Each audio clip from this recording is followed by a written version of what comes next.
Is it time to choose a rare on Watcher? Or is it time to take 100 gold on Watcher? Ooh, 100 gold could let me go... What? That was weird. Did I just find a glitch?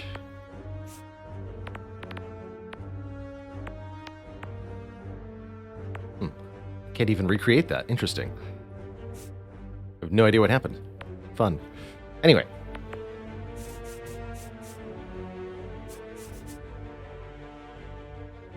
So this would be my ideal path. We get lots of elites. We get a couple of rest sites. But there's a lot of upfront danger, I would say, with a path like that. And that's where taking 100 gold into this shop can maybe enable that. There's also maybe an easier path from there, where there's a rest site between the elites. This is the really dangerous part. We have to do 2 elites in a row with no rest site in between. That's always a very scary situation in Slay the Spire. Having no upgrades before the first elite, also pretty scary, usually.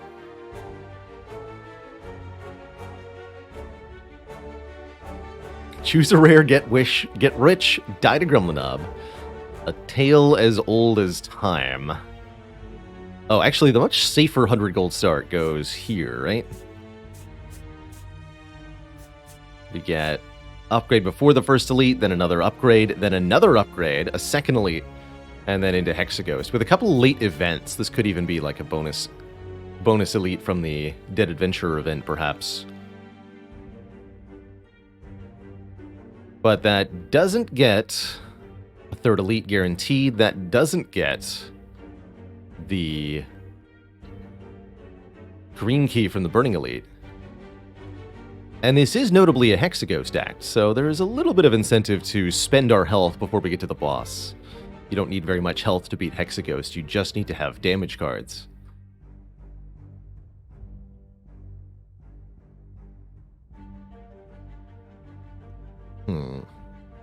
I'm really more inclined to start out in the red territory then.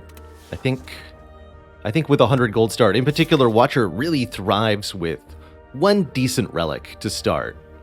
One good common relic, whether it be a bag of preparation or a Vajra, or if we pick up a shop relic like a Sling of Courage, Preserved Insect, Early Orrery. Lots of things could get us a really good head start here, taking 100 gold into an early shop. And worst case scenario, you can always spend that money on a card removal. Or we could just take the card removal. I think removing a card is a very powerful option, one of the best, in fact. Just having one fewer starting card makes the starting deck so much more consistent. There's that magic word, consistency, achieved by getting rid of these duplicate strikes and defends, the worst cards by far in your deck in any run of Slay the Spire, and almost always something that you're looking to remove in large quantities. Taking the relic swap, also very, very acceptable. High risk, high reward. We could get a busted crown, or we could get a runic pyramid. You never know. I'll grab the money, though. That lets me get stocked up for whatever it is that I need to take this ambitious path up the far left of the map here.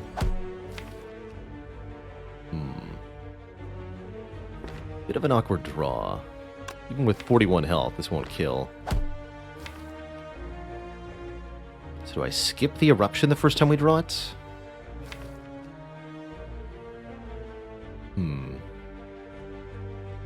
Could do eruption strike, defend, take 2. I don't think I want to try to do that, though. Let's just keep the miracle, not play the vigilance. Yeah, we go defend, strike here. Wait for vigilance to come back. Or eruption to come back, excuse me.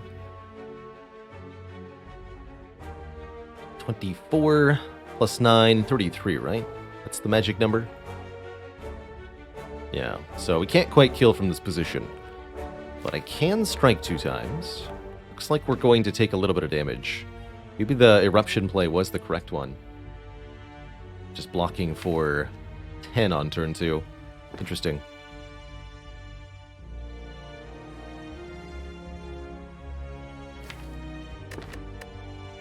That's also the price of taking money versus card remove. The defend remove would have made this fight actually a little bit cleaner and easier for us. But I think next turn we just play Vigilance Defend. Take a little bit. We have to redraw the Eruption here. Let's do this. Do I need to strike again? I can do it next turn, too. Play this. Play this. So we're now below that magic number of 33. I think that means I do this. Hoping to redraw the Eruption. Miracle was for this turn. Next turn we do kill, guaranteed. But we do take a bit of a price, a bit of a punishment here against the cultist. Some very awkward draws that we had there, and partially also my refusal to just take 2 by entering Wrath on turn 2, which was the correct line through the fight. Do I have an auto-pick first card for all characters? Something that's easy to build around and universally good? I would say that I probably do. Auto-pick first card on Defect, Ball Lightning. Auto-pick first card on Watcher, Carve Reality, or Tantrum. Auto-pick first card on Silent would be...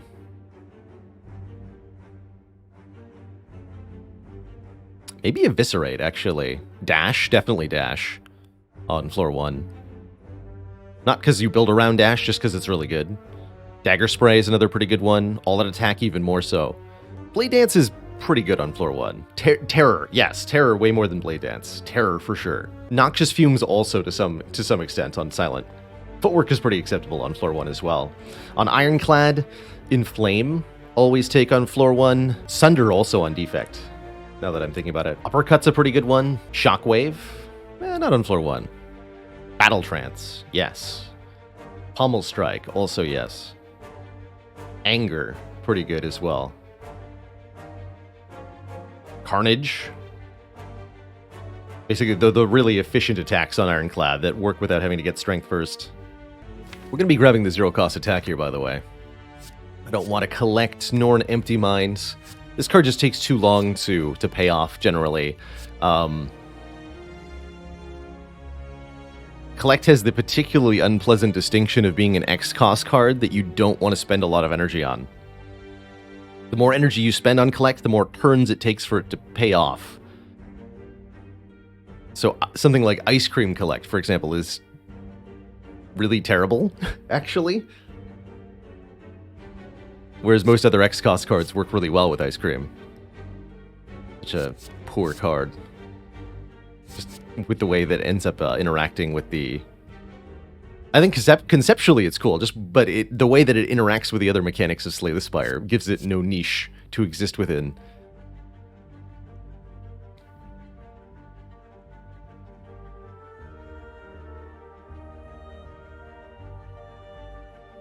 Yoink. Hopefully Barbinator will agree that this is the greatest pick that we could make there. A little sad that I dumped so much health unnecessarily on the first combat, but there's always room in a Slay the Spire run to recover. And I definitely feel like I learned something about cultist, about Watcher starting deck versus the cultists during that combat. Do I add another zero-cost attack? Who's our Act Boss? Exeghost. Maybe I should take an... no. Maybe I should take an Empty Body. I'm going to give Just Lucky a try here. This is a card I don't feel like I quite get enough use out of currently. And I think it's a little underrated.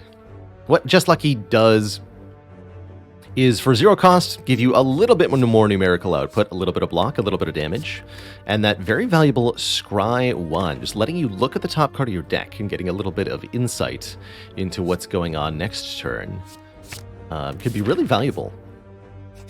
I think Just Lucky goes particularly well with various relics.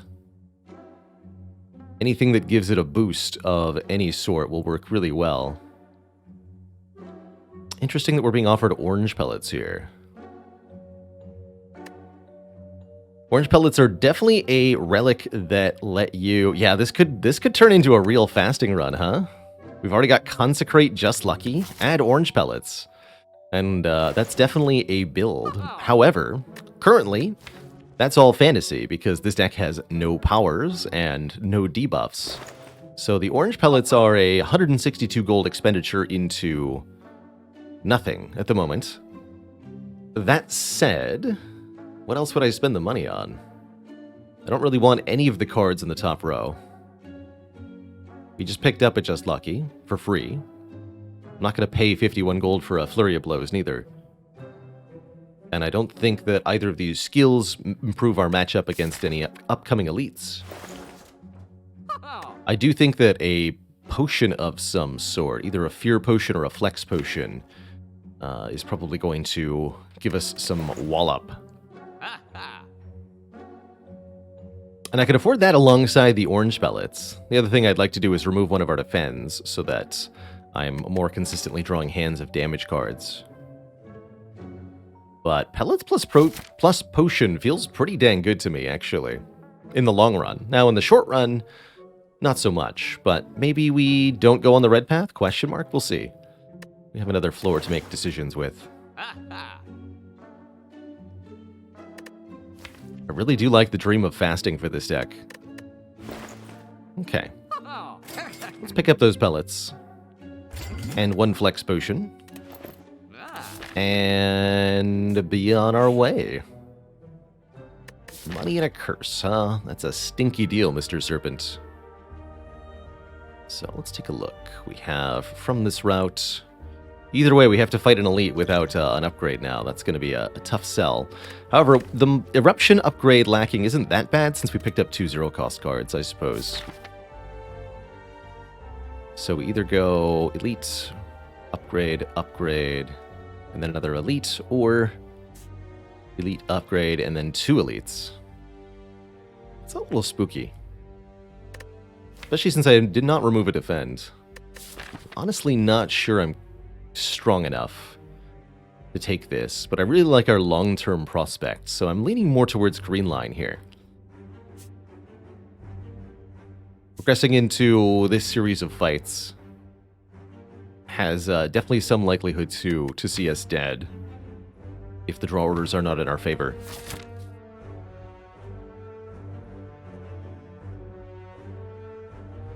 Hello and welcome, Durza Shadow. Durza asks, do you keep Divine Divinity for more turns after using Orange Pellets? No. You'll still exit Divinity Stance at the end of your turn. That's not a debuff, but just an inherent property of Divinity, I suppose. Hey there, See-Through Shifu. Grats on graduating. Finished those finals. The final. Oh, that's true. We could sign back up for the red path. Interesting. I had not considered that option. That gets me one less fire. Actually, no, it doesn't, right? Because there's one here. 2,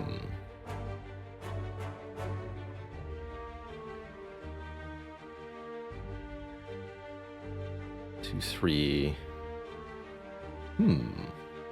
That's an interesting one.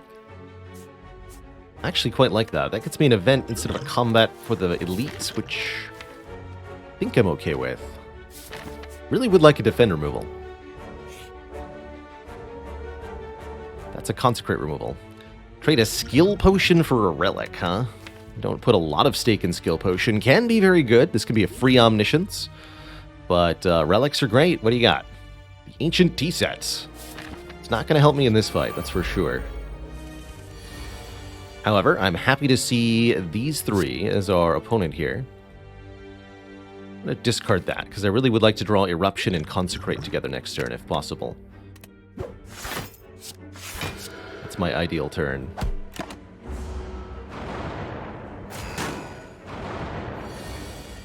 Perfect. Although I didn't draw anything else, so it's not that perfect. If I Flex Potion...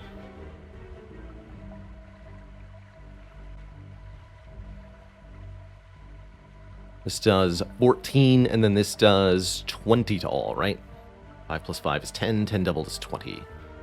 So I kill you, you both take a bunch of damage. Next turn, this does 24. So that kills the middle one. And then we have a turn after that in Wrath. We have 1, 2, 3, plus 5 more, 8 draws to find cards to either kill this with or get back into Calm. Take 10 from here, but probably win the fight with only 10 damage taken. I think I like those odds. We take 10 here. You perish. And then hopefully we don't draw 5 more days. Huzzah. That's not ideal, but it's good enough.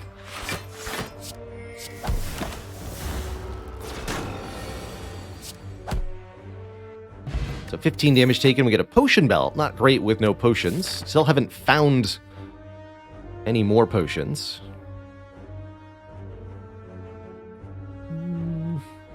I don't really like that. No, I definitely don't like that.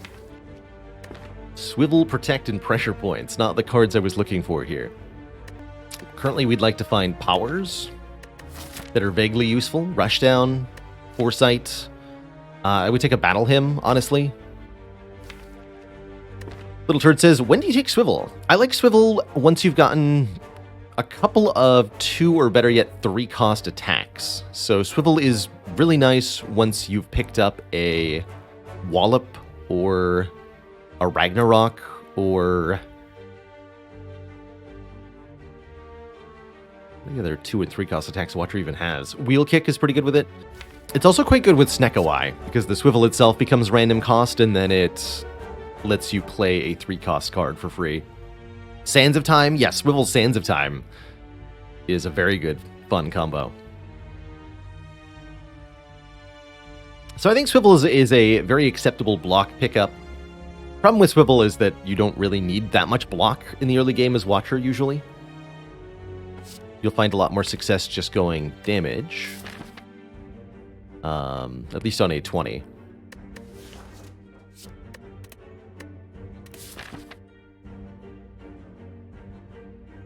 But yeah, I really like Swivel. If you, say, picked up a Wheel Kick and a Wallop and removed a couple of defends, then Swivel is great.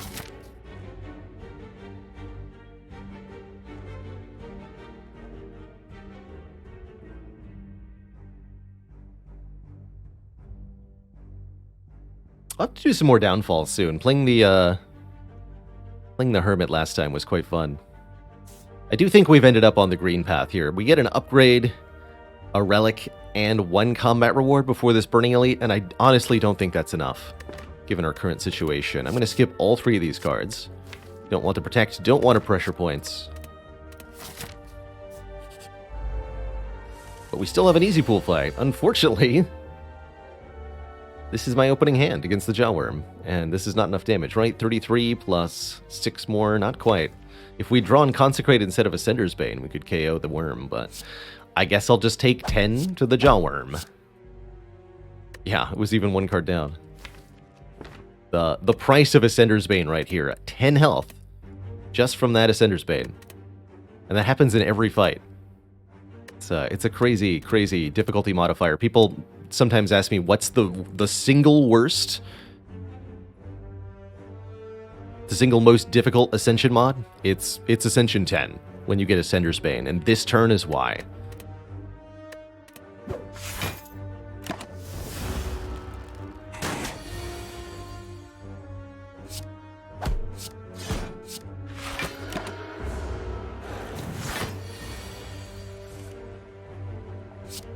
Alright, just gotta block this too.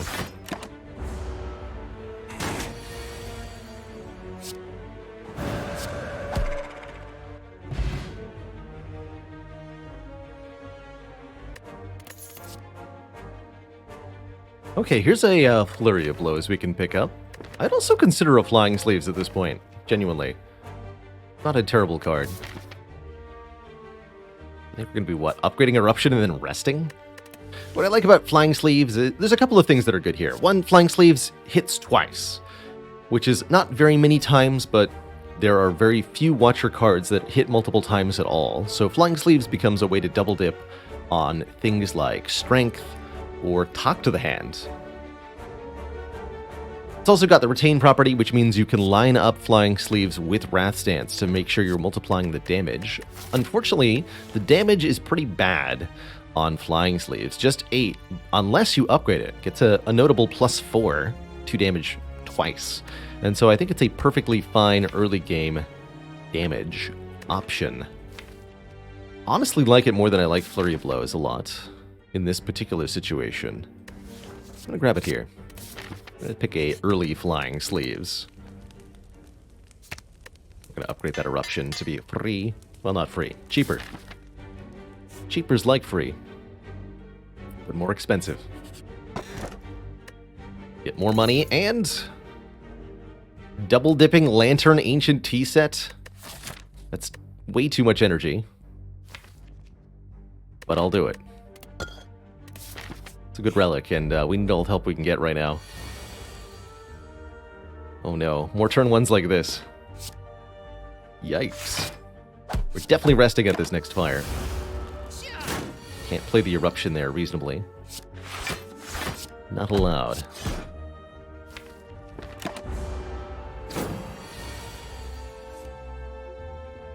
Alas, if only I had a power, I could remove this vulnerable with the Orange Pellets.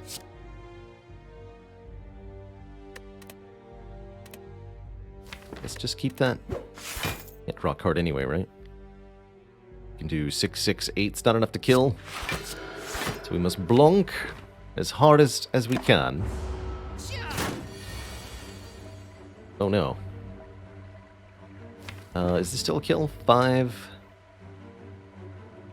Yeah, 13 plus 12 is 25. Yeah, we're still here. Whew. Spicy. We at least get a very, very usable potion here. A Cultist Potion, 1 strength per turn. Absolutely enough to get through Hexaghost. Although I might need it against our Elite if we decide to fight another one here. I'm at least offered some good block cards. Deceive Reality and Third Eye are 2 of my favorites. Most powerful debuff in the Spire is the net. You can't purge it. Stinky net, man.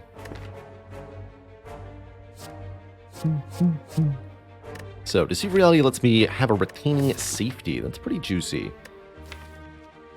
Whereas Third Eye lets me set up the Eruption a lot better. Let's get some Scry in here. Go with a Third Eye. We're going to rest. And we're going to hope that I can win this fight. I definitely win this with a Cultist Potion. Without the Cultist Potion, it's going to be a lot more difficult.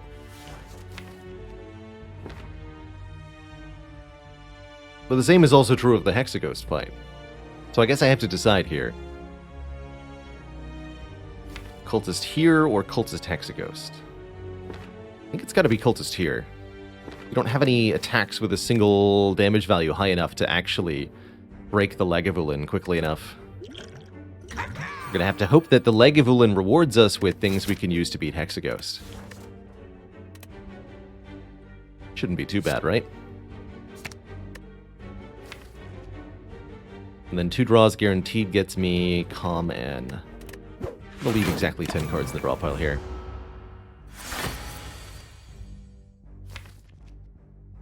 So I could wake up this turn by playing Eruption, Consecrate, Strike, Flying Sleeves, do a whole bunch of damage. Next turn we get to Third Eye, Vigilance, block 15, enter Calm. Or I can wait 1 more turn, gain another point of strength. And then we start the combat in Calm.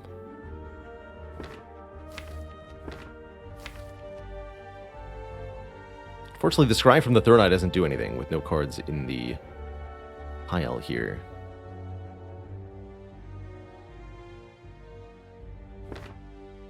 I'm going to opt for the extra point of strength, I think.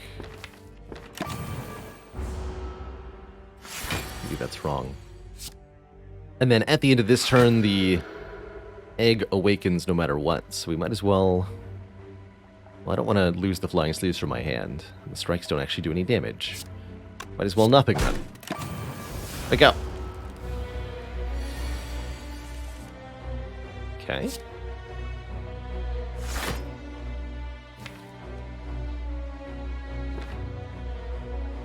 definitely want to draw these cards next turn. And then we assumedly kill it while it's sleeping. Leave those cards as they are. Cool, that's mostly ideal. Go Vigilance, Defend, Defend with the Miracle, or just play Triple Defend? Keep the Miracle. Only 3 health difference. I might need that damage output.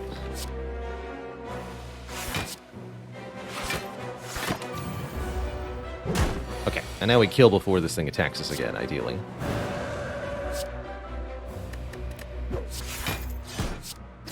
Yeah, easily. Guess I should have kept the 3 health. We do get a Stance Potion, that will help, and Immunity to Weaken, that won't help.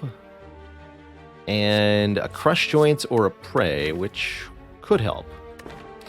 Triple boop. Oh my goodness, that's a lot of booping. Thank you for the very generous 50. Count them, 50 gifted subs. Holy moly. A lot of boops. Dang. Definitely concerned about the Hexaghost fight right now. Ray is an interesting option.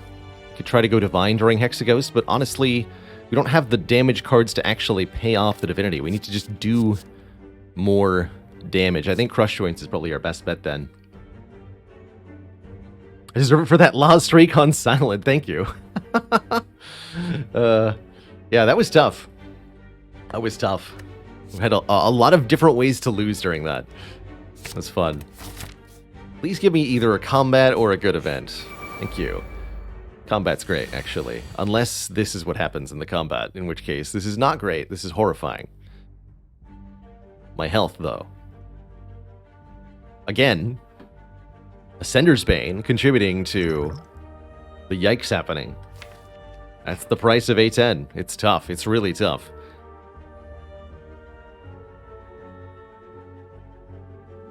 Don't quite have the damage value to kill any of them. This is where upgraded Consecrate would have made all the difference with the Stance Potion. Alright, we'll just have to block twice. Lower the health on this one slightly more. Yes. No, I should have brought this one to 9. Ow! Doesn't matter, though. Talk to the hand? Wheel Kick, that'll do. That's the big damage card to pay off with. 15 damage, draw 2. Absolutely essential at this point. One more event. Please help us.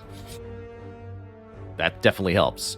A Fire Potion and a Strength Potion. Okay. Okay, Strength Potion should be good enough to get us through Hexaghost here. Unfortunately, I feel like we're gonna have to rest for health. 4 health does not cut it against Hexaghost. I think you usually need about 20 to feel fairly comfortable, and for Watcher, you know, sometimes you get caught in Wrath, you take even more than that. But we definitely don't have enough consistency or health to win on 4, unfortunately, even if I upgrade Crush Joints for the extra vulnerable. There's no way. There's no way. So, we're sleeping. Brings us to exactly 24, which is a little sad, but what can you do? Drink this on turn 1, and we at least get good block next turn. Let's discard the Wheel Kick, since I'll be playing the Vigilance guaranteed. It's a real shame we can't use all this energy that we're getting from our relics.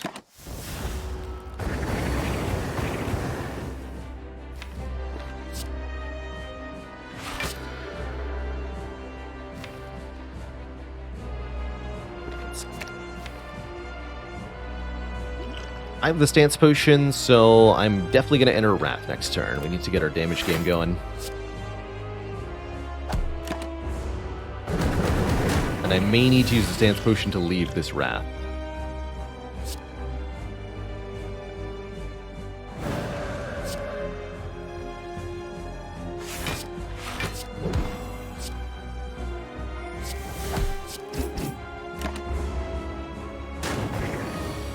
this is a 12 by 2 turn. Yeah, we do. And that's completely cool with me.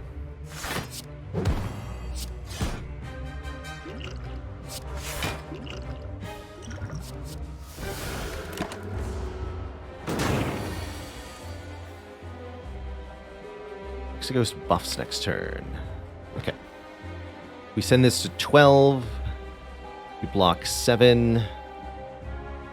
14 minus 7. We'll take 7, go to 5 health here. Yes, we can do that.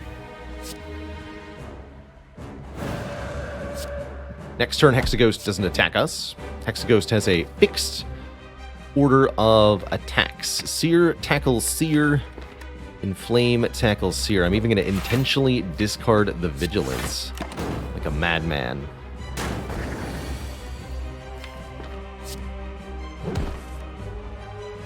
How does he do it?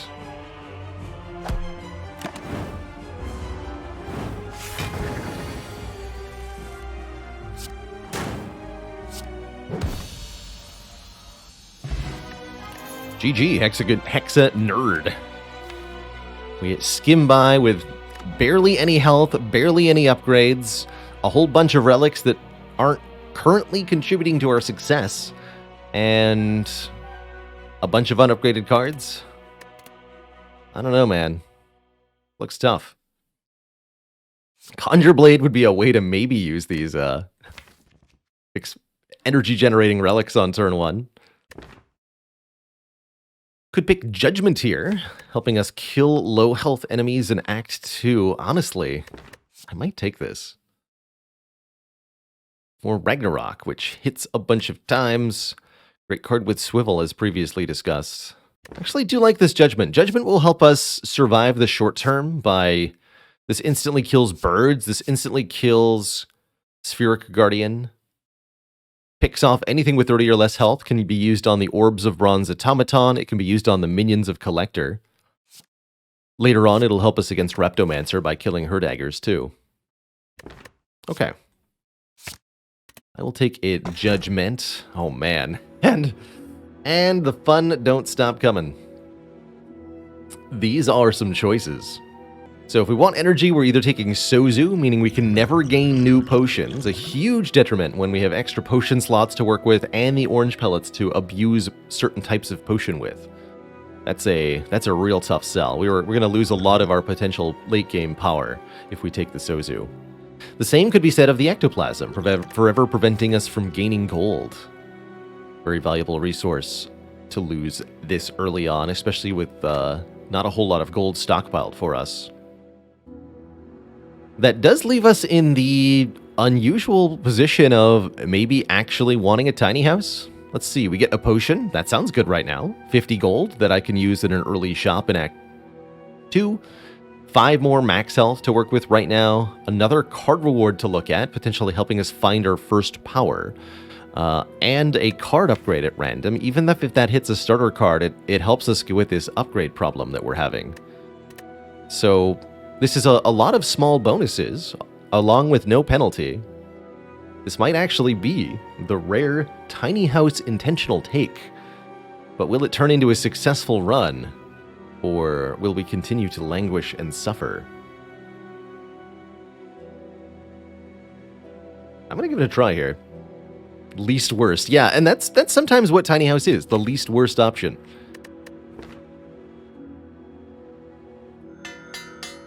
All right, defend upgrade. Love the regen potion. That's going to help a lot. 50 gold and... okay, I could get behind an Empty Fist pretty happily, actually. Currently don't have a Wrath exit. We added a lot of cards. Or I could take another Just Lucky. Let's go with one Empty Fist. Okay, I'm reasonably happy with that. I'm also very happy because we do have early shops. Like, do we even need an energy relic anyway, right? We can't spend the energy that the energy relic gives us on turn 1 ever at the moment. Unless we start getting wheel kick draws or something. My kingdom for a bag of prep, no kidding.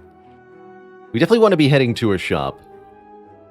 If we head to this shop, there's the option of fighting no elites.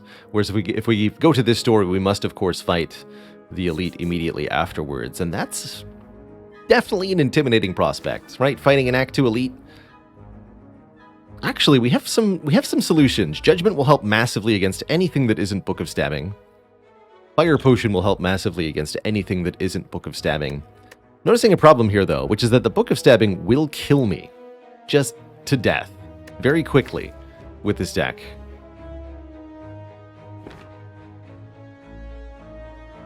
So, that's a potential problem. I might have to risk it, though.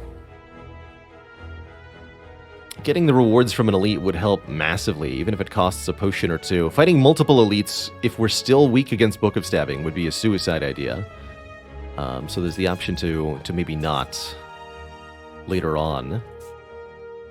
But depending on how things go, we could also potentially find a Book of Stabbing answer in the shop. Would really like to find a fasting. Somebody earlier asked me what the ideal distribution of deaths would be throughout Slay the Spire. Like, Act 1, Act 2, Act 3, Act 4. What percentage of runs should end in each act if you're playing ideally? And I think the distribution would be 40, 30, 20, 10, percentage-wise for the 4 acts. You want to lose if you're playing optimally, you'll lose about 40% of the time in Act 1, 30% of the time in Act 2, 20% of the time in Act 3, and 10% of the time in Act 4 to the heart. Maybe even, or if more idealistically, you'd actually even want to front load it more than that. But even assuming an equal death percentage throughout each act, because you must clear the acts in subsequent sequence, you're naturally going to die more times in Act 1, because if you die in Act 1, you can't also then go on to die in Act 2. Whereas if you survive, you have to have survived Act 1 in order to die in Act 2 or Act 3. And that's 4 losses, of course, right? Like, your win percentage can be anything, and then your deaths from there have a percentage distribution that adds up to 100%.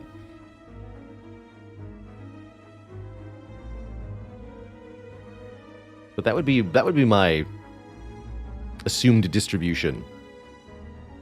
Your win percentage can be anything but 100%. I guess that's true, right? Because if you have no losses,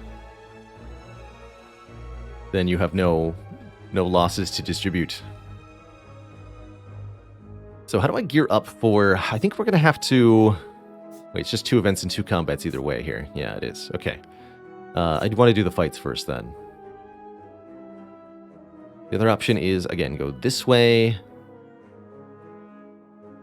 I don't want to do that. At the very end of the act, we're facing Champ. Okay, Champ is this fight we can solve. We just got to get there. Champ is very much a fight we can solve. Right, not playing Eruption this turn. Judgment's going to help a lot here. Let's see if we can find it. Yes. Okay, so we need to bring one thief below 30 HP. Easy to do, because Crush Joints plus Strike does 8 plus 9, 17. So we can bring this guy to exactly 30. Perfect.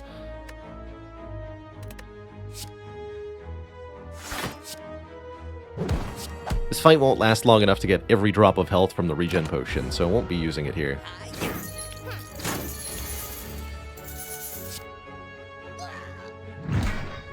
How dare you try to steal from me? I judge you unworthy.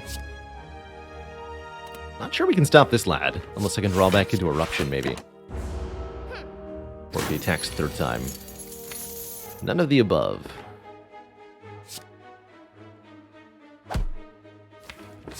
Alright, I think he'll escape with my money, unfortunately. Barring a really lucky draw here.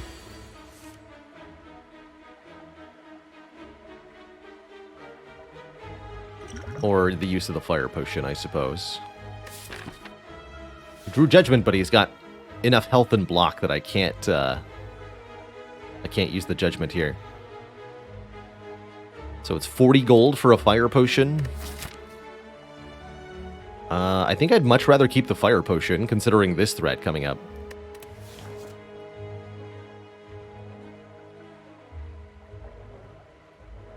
I would very happily spend 40 gold on a Fire Potion.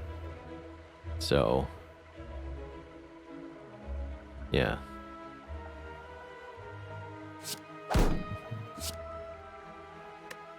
You can still judge him.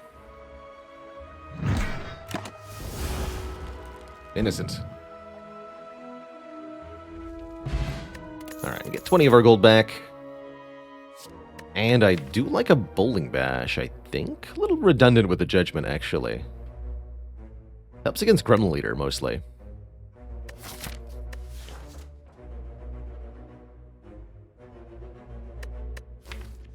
And a few other things. I think we should try to get some upgraded cards into this deck.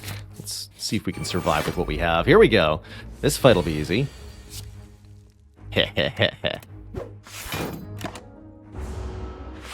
I judge you unworthy. Got him. Cut through Fade. Now that I can be convinced to take. Are we upgrading Judgment? We might.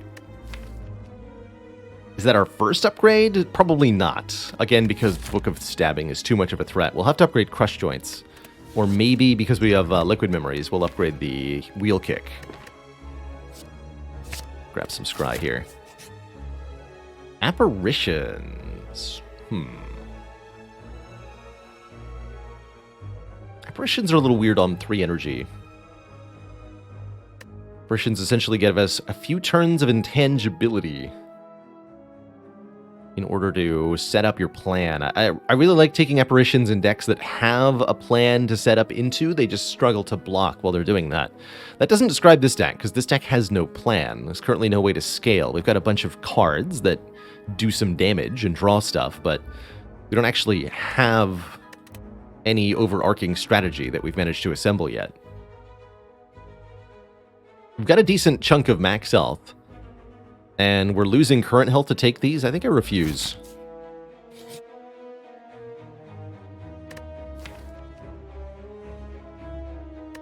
I am already behind on removals. I don't think I can make this deal. I need to remove a defend at this shop, ideally. So I'm not going to take this deal either. Feels a little doomed. Have some hope. Things can always turn around with a sudden acquisition. We'll grab that Apotheosis. That's going to be our upgrade going into the rest site here. And that is going to dramatically help with the whole upgrade thing. So perfectly timed, Anasbana, you might call that an Apotheosis.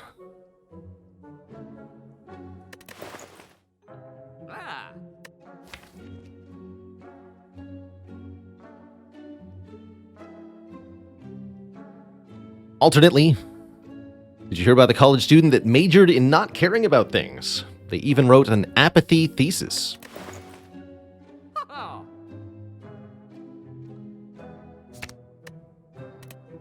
And I think we need to remove one of these defend cards, too.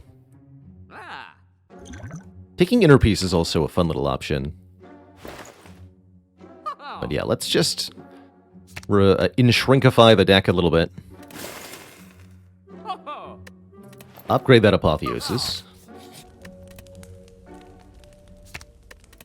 And I think we can now maybe beat Book of Stabbing, perhaps. Here's hoping.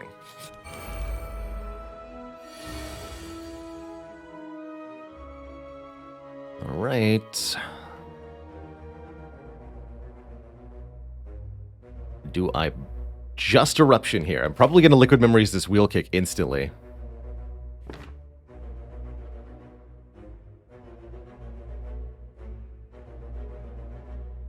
This is a win-at-all-costs situation.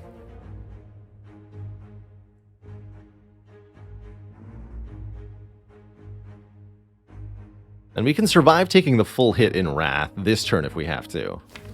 We won't be able to next turn, but hopefully we're drawing into something useful. The alternative is playing the Wheel Kick without the doubled damage, and in a fight that is ultimately a damage race, we really can't afford to be wasting so much damage. We might be using the regen potion in this fight just to get all the health we can, but we can evaluate that at the end of the turn. Alright, let's see what we get here. Give it back.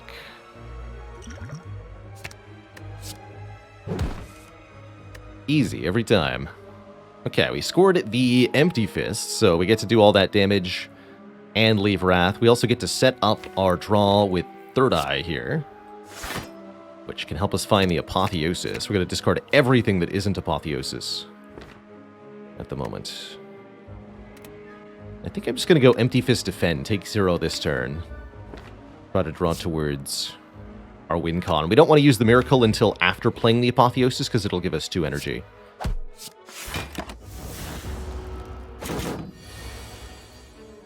Hello? Okay, we can guarantee that we draw the Apotheosis, though, with the Cut Through Fate. Cut Through Fate lets us scry 2, and then you draw 1. So with 3 cards in the draw pile, you look at 2 of them, and either you see the card you want, or you don't, in which case you discard both of the other cards. We do see the card we want. We'll discard the Strike, I guess. We want to get Crush Joints afterwards. So that means we want to end this turn with a skill, if possible. We draw the Apotheosis. We play the Apotheosis. I want to play Defend and Vigilance. That'll cost 3 energies. So we go Miracle, Consecrate, Defend, Vigilance, ending with a skill so that Crush Joints can be played next turn. I don't think we need to use this regen potion, is what I concluded based on turn 1, and I don't think the fight's going to last long enough. Bonk. So 9 by 2 plus 13. Could kill right now with Fire Potion, or we can block 16, keep the Flying Sleeves, try to kill next turn without using the potion. This potion will be pretty good in the next fight, too. Let's hold on to it. This is where we find out I should have gotten my 40 gold from it instead. I'll take 8. Here we go. This should be a KO, yeah?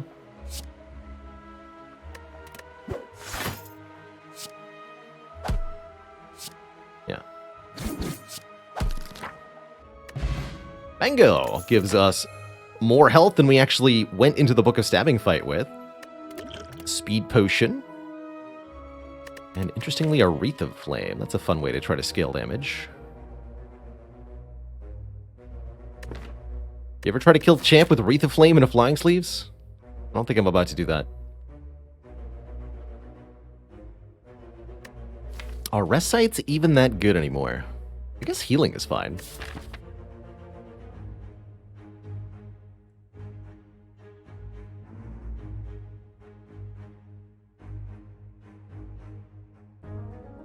Have we seen a single power outside of shops? No. Actually, no, that's not true. I feel like I saw a devotion at some point. Although maybe that was in a shop.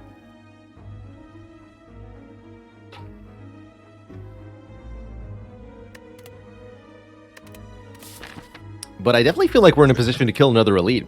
We fought the one I was scared of. Now we get to fight one that I'm not scared of. You know? Could also go looking for Colosseum. So I'd have to go this way. That's a not wise choice. We could skip a rest site to get another combat.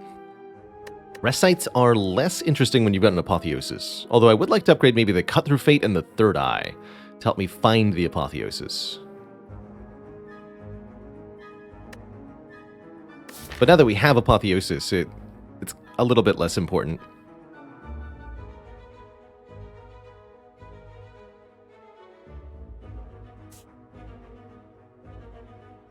I'll take that extra fight. Getting some more potions would be great. Is this fight going to last long enough? Or... It's like, I can just Orange Pellets the confusion, right? No, I can't. Okay, we get instant Apotheosis. That's good.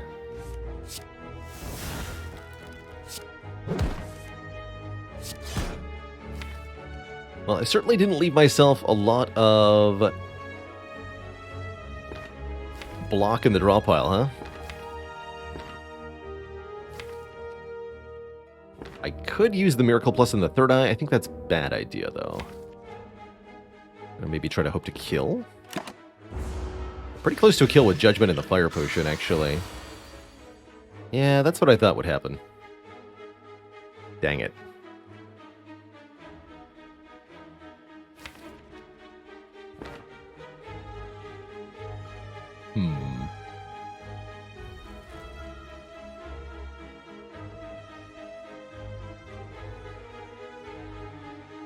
How much damage does Eruption Strike Flying Sleeves do? 27 plus 24.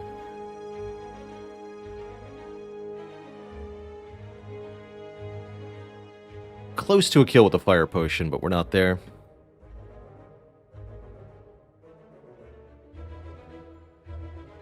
If we'd rolled lower costs, I would be there. That's okay. I guess I just play the Just Lucky. And nothing else? That way I get a little bit of block and I get to scry too. Guess that's what I'll do. I should be able to Judgment next turn. We're not being made weak here.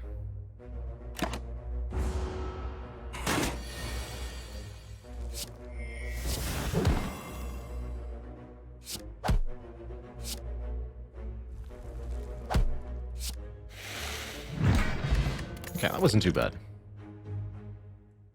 There's our first power. It's a Master Reality. That's funny. If we create a card during combat, upgrade it. I see. I suppose a Evaluate might help against Champ. We do have a way to beat Champ now, by the way. We have a Cultist Potion. That'll do it. So we actually don't need a plan for Champ beyond that. Preemptively get it for the Dead Branch I'm about to receive. I wish. No, currently it allows us to activate the Orange Pellets and basically nothing else. I am going to pick up this Evaluate Plus. I think we need a little bit more blocking assistance and the kind of pseudo-draw too, which is nice. Ornamental Fan gives us block if we play 3 attacks. We do that often enough that I'll take it because we need all the help we can get right now. And we have one more fight to gear up for this elite. We will probably use the Regen Potion in this combat, but let's see what happens here. Oh, man. Again. With the yikes. Oh, that's brutal. 46 minus 15. Dang it.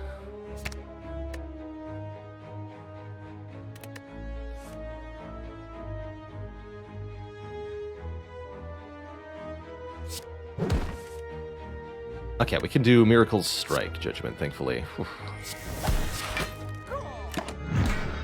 Okay, that makes life easier.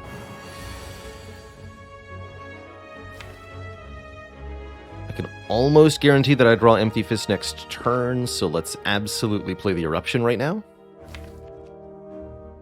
Next turn we Empty Fist. What if I bottom draw it, though? Do I ever die?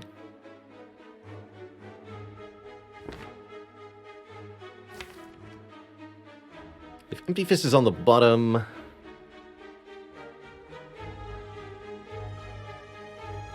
there's a kill to be found. I could look with Just Lucky, but I'm missing out on 3 damage. I guess we calc first if the 3 damage matters. So... let's assume that I do Just Lucky first. We do 3 damage from Just Lucky, 9 from Eruption. Plus 10. And I'll play this right now, because I need the energy next turn. So 8. 16. We do 38 damage this turn, bringing Chosen to 60. If I'm not drawing Empty Fist, we should assume that my hand is Crush Joint, Strike, Strike. But I have no skills to play. So no vulnerable will happen. And will be weakened. Crush Joints will deal 12 damage. The strikes will deal 9. So we can deal 9 plus 9 plus 12. 30 damage. We'll be 10 damage short with the fire potion. Yeah, and with what defend? You see a skill in my hand? Unfortunately, there is not one.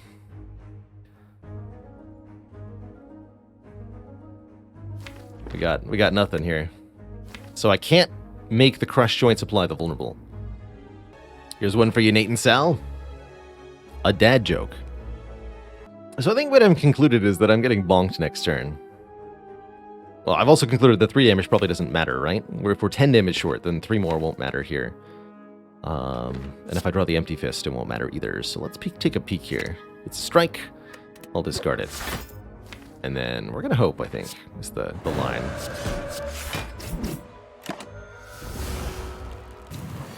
Oh, I'm immune to weaken. Nobody told me that. Nobody told me I was immune to weak. I've gingered. That makes all the difference here. I should have told me that I was immune to weak. Oh yeah, somebody did. Antigone. Antigone said it. Mentioned the ginger. Well, when I said nobody, what I meant was nobody I noticed. That's rude. Do we Apotheosis, Crush Joints, Empty Fist? That goes to 45 damage. Yeah. Yep. No, 42 damage. I can't math. However, it's still enough that I don't have to use my fire potion here. We waste some of the health on the regen potion. We did get 9 out of 15. But it's a little sad to lose the extra there. Not gonna lie, I might be kind of okay with a crescendo here. Retaining Wrath is... I mean, we need more Wrath entries at this point. We've only got the 1 Eruption, and given the increasingly large size of the deck, that's not gonna cut it. Give me that. Okay, and I think we are in a shape where we can beat this elite. Where we should fight this elite, more accurately. Gremlin Leader. Very well. Happy to see you, Gremlin Leader. Easy starting gremlins here. Very low health. Means we don't have to waste a lot of damage on them. And we should be able to set up a... Once we get the Apotheosis, this should feel nice and easy. Let's see. We could Consecrate. Consecrate Empty Fist doesn't quite kill you. Maybe it's correct to actually hit the leader themselves here, but I don't think so. Take that clean kill.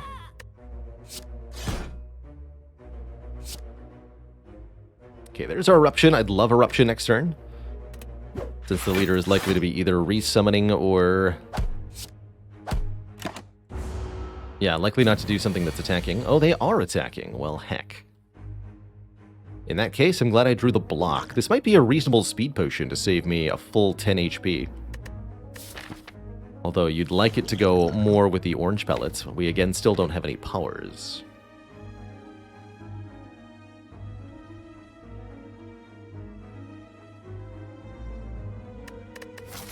Fire right after this. I'm okay resting at that fire, too. I'm going to keep the potion for now. We just want to find our Apotheosis, please. Actually, I'll keep the Crush Joints, too.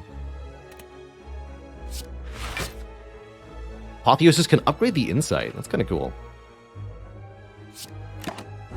Judge you. There we go. So I can go Apotheosis, Crescendo... Crush Joints. Get some real damage done here.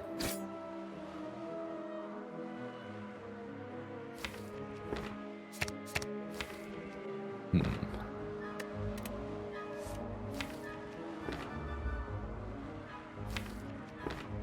we're gonna hold on to this for next turn, looks like. Aha. I was afraid you might do that. However, consider my reply. Literally killing you. Perfect. Tedzi, thank you for the generous 10 gifted subs. What is in the air today? Welcome, welcome, everybody.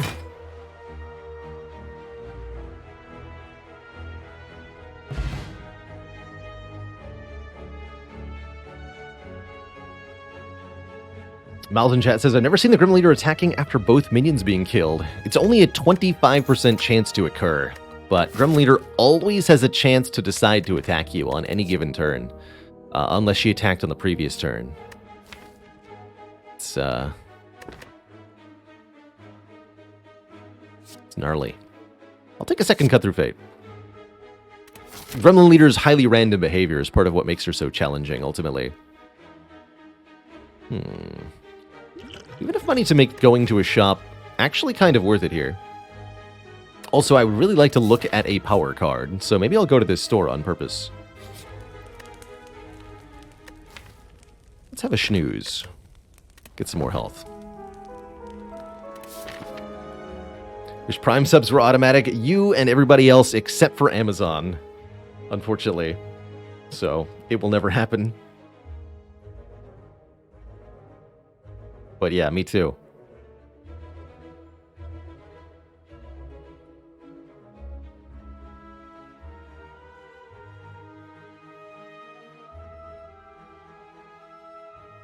I think we do want to go to the shop. We want to look at a guaranteed power. And failing that, I'd like to remove a starter card. And I also get one event here. Oh, hey! Mutagenic Strength Orange Pellets. Now we're getting somewhere. Start each combat with 3 strength that we lose at the end of the first turn. That could be a real thing. We could also transform 2 cards, get 2 starter cards removed from this deck, turn them into 2 new cards, maybe powers, and whatever they are, if Apotheosis upgrades them, they're very likely to be useful. So I think the Transform 2 is also fantastic here. Because I currently don't have a power, I'm really inclined to go Transform 2. I think that's what I'm going to do. 1 strike, 1 defend. You love to see it. There's the fasting we've been waiting for. And a blasphemy to go with. Kind of cool. That's why you transform. You can't get lucky if you don't try. Now I don't have to take this Nirvana and complain about it. I can do Oh, I can't do meditate card remove. I can do meditate. No. Do I want the Sling of Courage? Maybe. Might just want the meditate. I actually do have enough scry cards that I guess Nirvana's not that bad, huh? That said, the cool thing about Orange Pellets and Fasting, or, well, Orange Pellets and any self-debuffing power, is that you don't need any other powers to combo it with, because you're guaranteed to draw a power on the turn you want to get rid of that debuff. Because the power is the thing giving the debuff. We just have to draw a skill and an attack every time we draw Fasting. Unfortunately, yeah, Blasphemy does not work with the Orange Pellets, to be clear. We cannot remove the die next turn effect. However, the Blasphemy will be useful to this deck, for sure.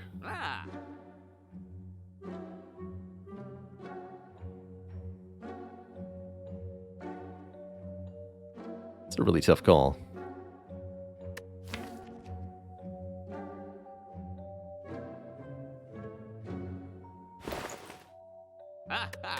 Meditate is so juicy.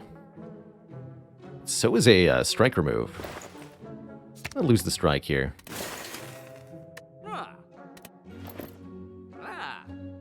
We just get a Blasphemy. If you just missed it, Griffington, we transformed a strike and defend into Blasphemy Fasting. And now the run has some legs.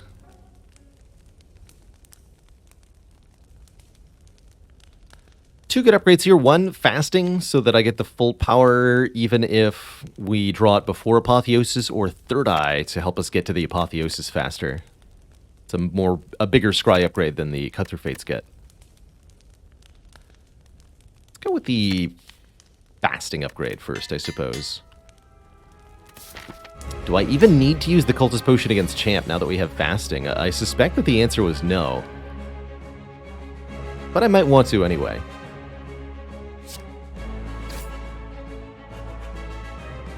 I guess I could have reliably eruptioned there.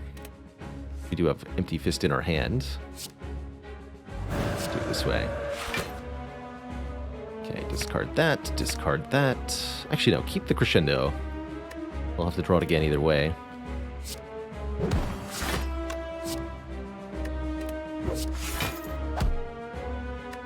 Nice. Only take one here.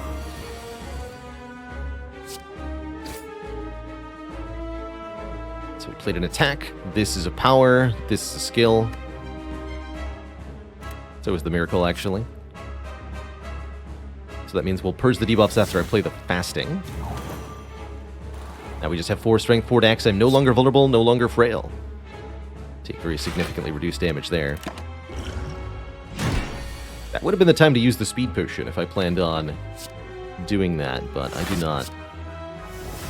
I think we're going to be fine here.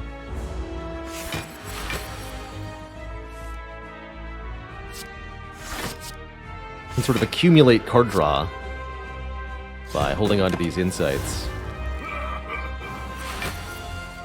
Oh yeah, I'm also immune to your weaken, nerd. Fool. You fool.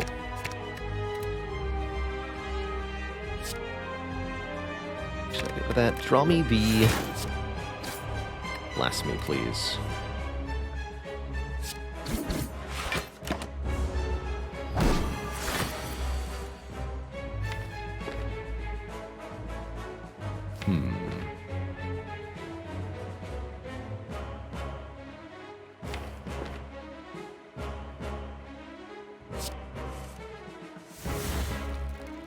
There's another good block card. I think I can find an exit here. I'm going to go ahead and use the Crescendo now.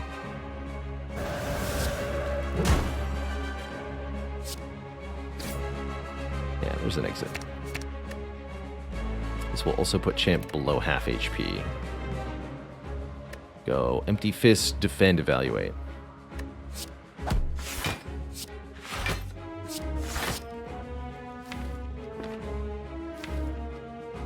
Plan on using Blasphemy 2 turns from now.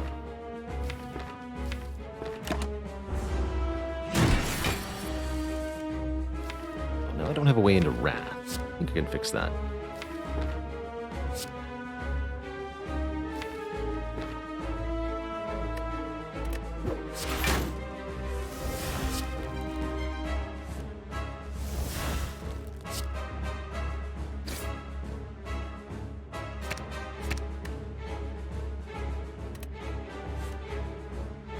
Ultimately, I might be able to kill right now with Blasphemy. Should do some math. This gives me 2 more energy. Will Kick does a base of 24. 36 by 3. We just have lethal here. Because Wheel Kick alone will do 108 damage. Flying Sleeves is going to be 45 twice. Yeah, this is just a kill. Bonk.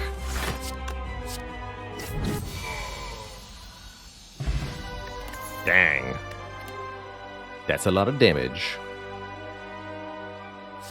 Establishment. There's a power we could maybe get behind. Actually, no. We're not retaining anything at all, actually. Nothing that costs anything. We only retain insights and free Crescendo. How about a Vault, then, giving us an extra turn? By the way, how did that Act 2 feel, all things considered? We picked Tiny House on purpose, then we went ahead and just killed 2 elites? Partially thanks to the magic of Apotheosis, which the Tiny House helped us buy. Certainly we wouldn't have been able to get the Apotheosis if I had gone with the Ectoplasm, and we wouldn't be able to use these decent potions if I'd gone with the Sozu. Does Blasphemy add to the damage of Brilliance in terms of mantra calculation? No. Blasphemy bypasses mantra entirely. It simply gives you divinity as a status. Now here's our last energy option. I'm okay with a Busted Crown currently, truthfully. But what about Black Star or Empty Cage? Further shrunkening the deck down. 4th energy would be really nice. That said, Empty Caging, 1 more strike, 1 more defend would dramatically improve our consistency here.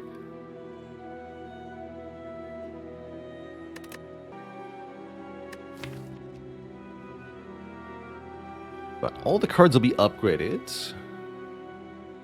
Can remove debuffs. I have a heart killing potion, potentially. I'm actually surprisingly okay with a Busted Crown in this situation. Although this will cost us a lot of card rewards in Act 3. The extra energy is very helpful for this deck at the moment. Now that we've gotten some of the starter cards removed, we've added more card draw. The Vault especially makes more energy per turn very good. Oh yeah, we also have Speed Potion plus Orange Pellets. Plus fasting to give 9 dexterity during the heart fight. Actually, yeah. The more I think about it, the more Busted Crown feels like a very reasonable option. We've got a Busted Crown tiny house run, folks. Do you know that we offer channel memberships now? Support the channel directly here on YouTube for as low as $5 a month and get awesome perks like a custom badge and emojis. But most importantly of all, I'll do exclusive Q&As, uploading a video response only available to members, so you can hear your questions read in my buttery voice. Click the join button below this video to get started. Back to the video. I don't know if I've ever done that before. I mean it. We have to go here, which means we have to go here, which means we have to get there somehow. Looks like we start here, and then we can either go this way or not fight elites. But I think we're in a really good position to fight elites. Very un-Baalorlord-like. Yeah, two relics that are amongst my lowest intentionally picked on this run. Hey, they're kicking over the options besides Tiny House, Sozu with an empty potion belt, or Ectoplasm were our options.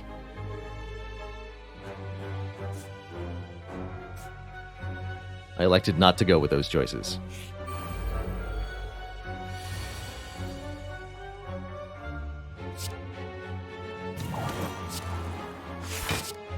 Bonk.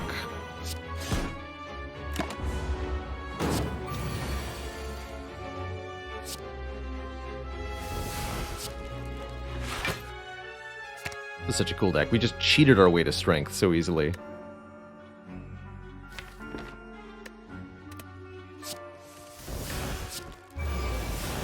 Boop.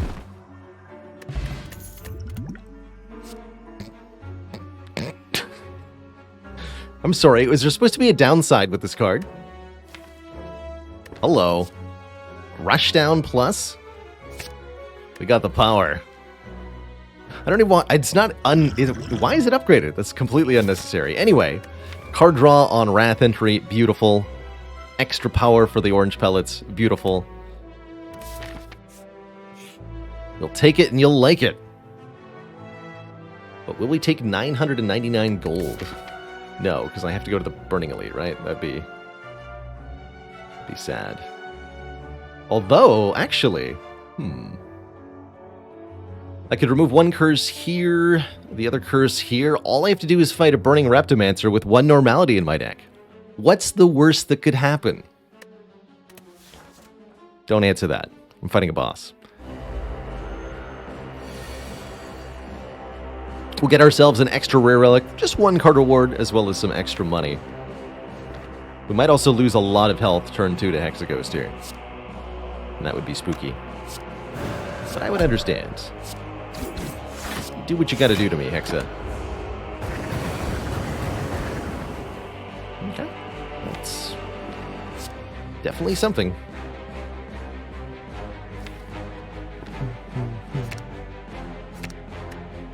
What are we vaulting?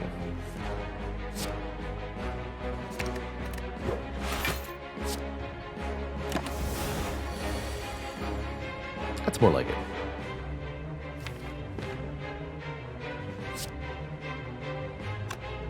Play this first.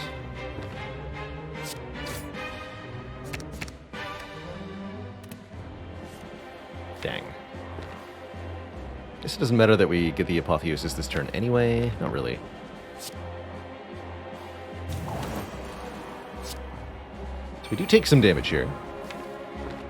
Not the worst amount, but we definitely could have done better here. Entering Wrath would be a bad idea. Even though it does draw me 2 cards. This is fine.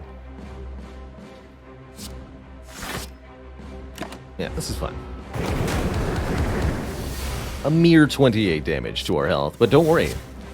This is where the Dead Branch comes in.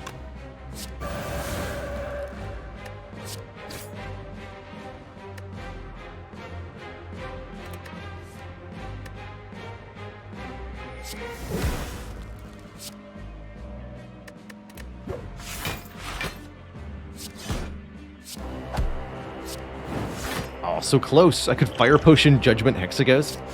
It's a pretty entertaining idea, but wildly unnecessary at this time.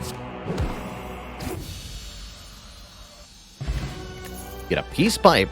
Peace Pipe's pretty good with an Apotheosis. We can now use rest sites as card removals rather than as upgrades.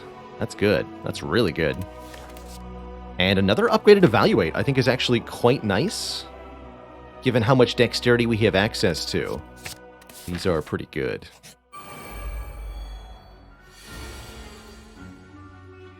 Cool. I think we're in very good shape here overall. That's an ideal turn.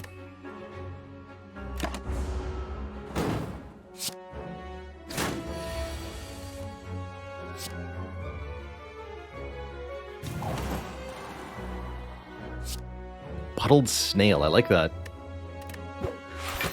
Would you like some snail?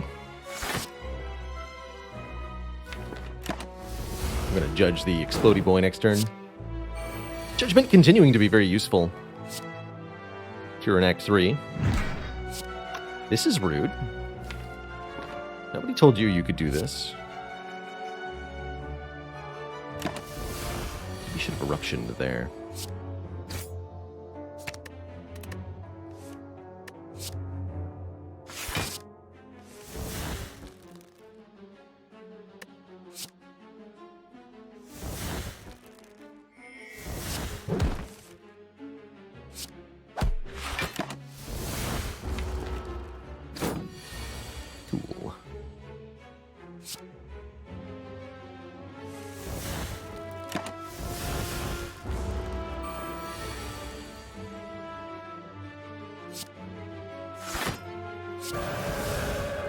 Bonk. Duplication Potion's rather nice. Don't feel like we need a Bowling Bash, but it's not a terrible card, necessarily. Don't even deck it first, huh? I'd like to keep these 2 potions for our late game. The Bottled Miracle is actually really good. Let's lose this Fire Potion, finally. I guess it actually was correct to get the money from it. That's funny. We held on to it for so long, and now I just discarded it. But that's how Spire be sometimes. Having the resource available to us was what was important, even if we didn't actually use it.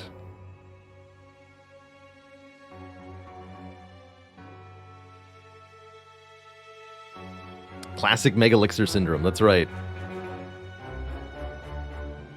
That healing potion stored away for a rainy day that never comes. Doesn't mean it was incorrect to have it in the first place. Just means the rainy day never came. You know? I think we're gonna go this way. That was a good way to go. Yep, I like that way. Now I have a Gambling Chip. A very good rare relic that lets us redraw our turn 1 hand, just in case it was terrible or something. Although it looks pretty good to me.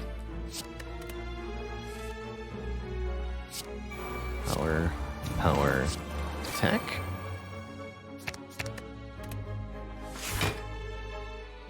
Skill. Alt. A beautiful turn 1 indeed. Ooh, this is... Actually, I have Rushdown, I suppose. It's a little risky, though. If I play Crush Joints and change the Writhing Mass's intent, there's a chance that it changes intent to adding a curse. Then I'm in a bit of a pickle. I guess that's where the Bottled Miracle would come in, because then I could do Third Eye and Crescendo. Let's see what happens. Okay, a much more reasonable course of action, Writhing Mass. Thank you. I'll be keeping that wheel kick. Because I know your ilk.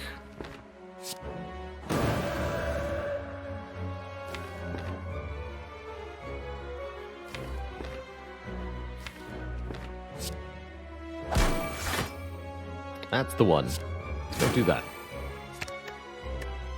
Keep that there, too. Okay, 9x3. Can I block that? Easily.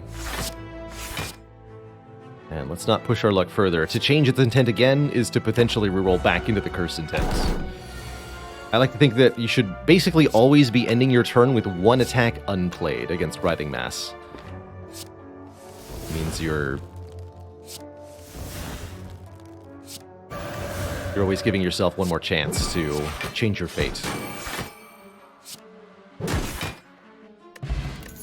And what a satisfying bonk it was. Another copy of Just Lucky with the fasting in the deck. These are pretty good.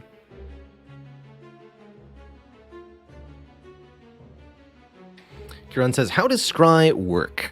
You look at the top however many cards of your draw pile, top X cards. So in Scry 2, you look at the top 2 cards of the draw pile, you see them in order.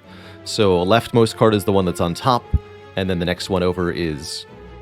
got that backwards. Leftmost one's on top, next one over is the second one. And you may discard any number of those cards. You might be confused because the card Cut Through Fate also has draw 1 attached to it. So when we're scrying with Cut Through Fate, we also draw a card. When we're scrying with Just Lucky, we do not also draw a card, because it's the Cut Through Fate specifically saying draw a card that's causing that to happen. Fun little fact, when it comes to games, you can copyright art and themes and names and music and all that, but game mechanics themselves cannot be copyrighted. Fundamentally, one of the trends you do see in gaming is kind of waves of clone games that mechanically copy one another, but change enough of the other things to be legally distinct. We've decided collectively that the rules to a game are not a monetizable copyright, and I think that was a good choice, collectively. Otherwise, how would you even have genres, right? I'm not going to take this Just Lucky. Okay, Reptomancer here is good, because it means we don't fight Reptomancer here. And I'm very happy to see Judgment on turn 1. Get me towards that Apotheosis, please. Killing me a Reptomancer dagger. Easy like.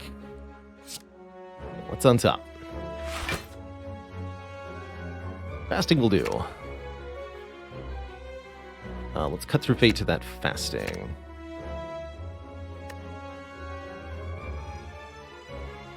Dupe Pot's also really powerful. In general here. I might use this now. I am sufficiently afraid of Reptomancer.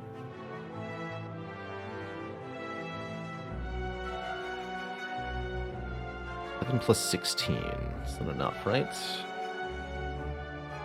Even with dupe, I can't kill second dagger. I suppose that's fine, though. We're not taking any damage here.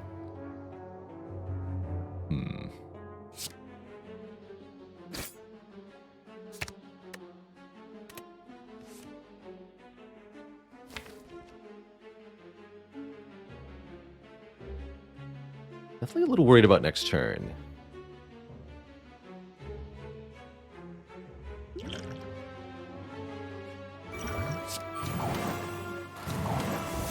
Then I have to replay a skill and attack. Thankfully, I am planning on doing that.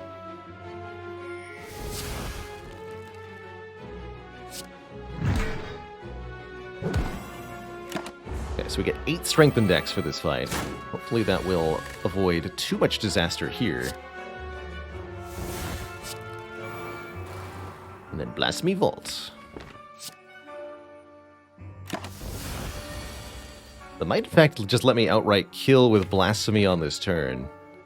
Triple damage, this would be 50. This would be 40. This would be a lot. I think I can just kill this turn. Let me do some actual math. 51 plus 8 by 3.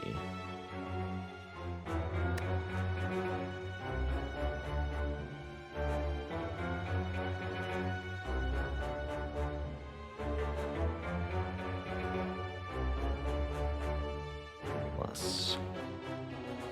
And yeah, with the Just Lucky, that'll be enough. Okay, let's just use this now.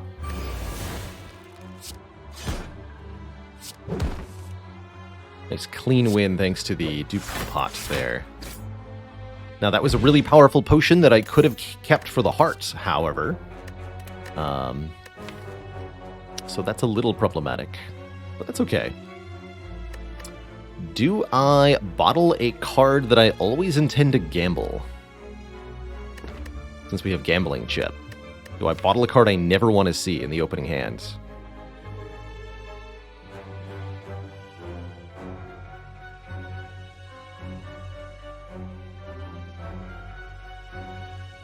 Or something I only sometimes want to see in the opening hand? Could bottle Eruption? I don't think I want to do that. Could bottle a Cut Through Fate?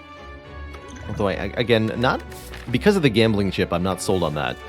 Without gambling chip, I would 100% bottle a Cut Through Fate to help me find Apotheosis faster. We could bottle a Strike, but with the Peace Pipe, I'm going to be removing those strikes. I could bottle a Retaining card? I don't think I want to do that. I think I'm just going to skip the bottle. There are no attack cards that I want to guarantee are in my opening hand in this situation, I think is what I conclude here. Yoke.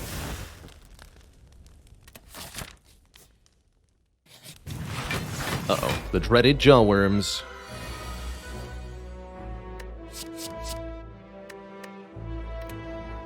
Take that, you stinky Ascender's Bane.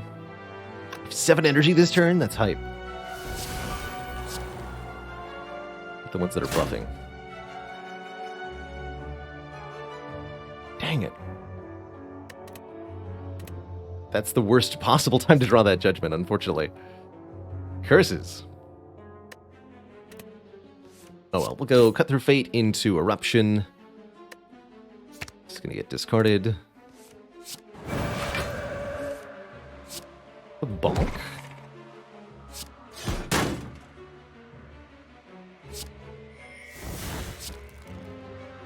Hit U2, actually, and then Bolt. And then go back into Wrath. Then kill the Jawworms.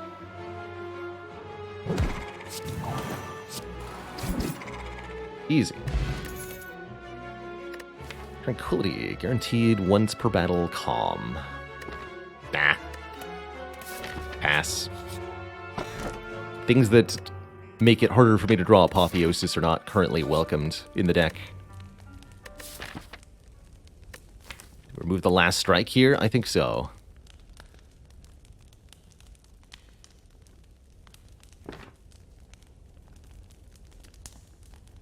Hey, Tajati, glad you enjoyed that Hermit video. That was a fun one to make. Checking out those modded characters. Do we remove Judgment now? Not yet. Not yet. We still have use for it. Although its time is close to done, I agree. We might be removing it in Act 4. Just in case something terrible happens the next few floors. So that I can rest. I guess it's the logic. Recall now so I can rest. But what if the something terrible happened because I didn't remove a card here? And I drew exactly one short? You know? You always gotta weigh that. It's a fun little catch-22. What if the action of improving the deck prevents the disaster? That said, I do in general like, I like recalling at the penultimate fire. Sometimes the really scary thing that happens is you forget to recall at the last fire. This is particularly true for me if I'm playing quickly and I've got a relic that adds an extra button to the campfire. That button goes where the recall button normally is. And I have definitely accidentally used the shovel instead of recalling when I meant to. Because I clicked where the button was normally, and it wasn't there. 3 keys and 3 floors, baby. You bet it. You betcha.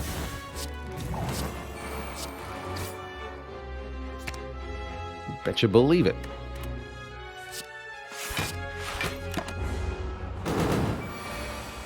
Uh-oh. Hello. Good. Draw me 2 cards. Don't think we have need for Vault this turn. But I like where your head's at.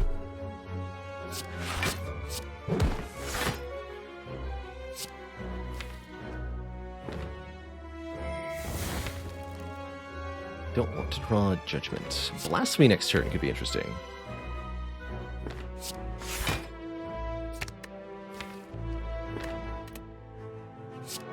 Maybe do something with that.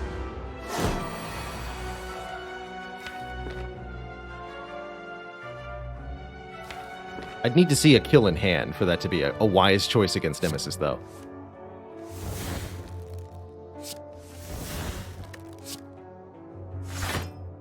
Okay, so if the top card is Flying Sleeves, is that enough to KO? Let's do some quick math. How much damage is this really? If I play Blasphemy, then Crush Joints. These are all upgraded, so Crush Joints Plus is normally 10 damage. So it'd be 14 times 3.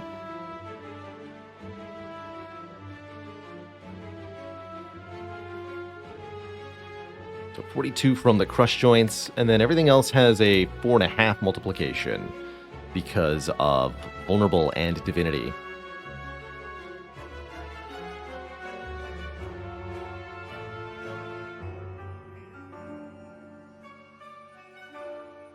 So 13 times 4.5 is 58. 42 plus 58. Cut Through Fate has a base of 9 as well, so that'll also be 58.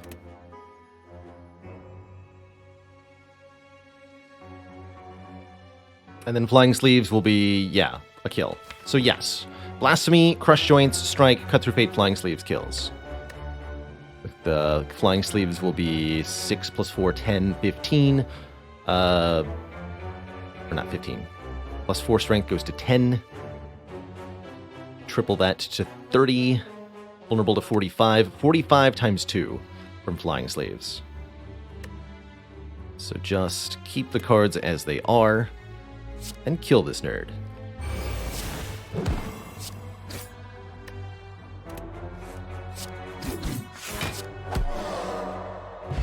Beautiful. Orichalcum's not that useful, but another copy of Vault sure is. Sure is. Begin to fall, losing Blasphemy, Rushdown Plus, or just lucky. You know, I'm actually not opposed to losing Blasphemy for the late game here. The fight Blasphemy most helps with is Reptomancer, realistically.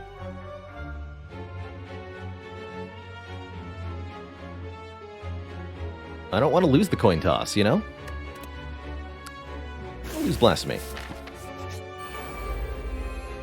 This is also a fight where Blasphemy is not very good. Unless you get a lot of damage.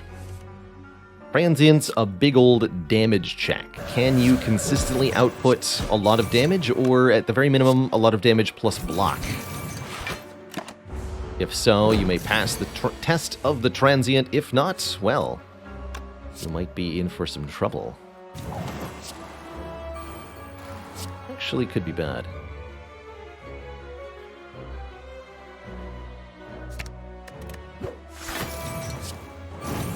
20? No, we're good. I'll take 3.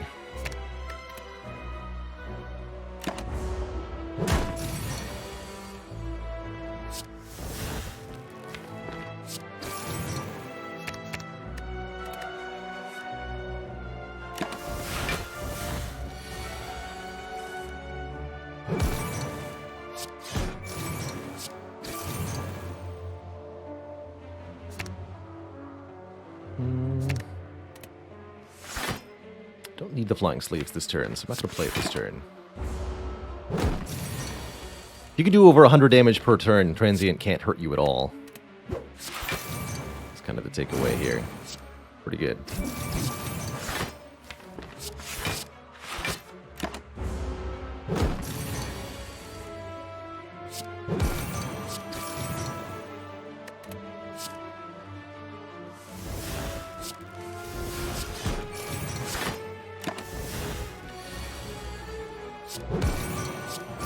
Stay down. Perfect draw next turn.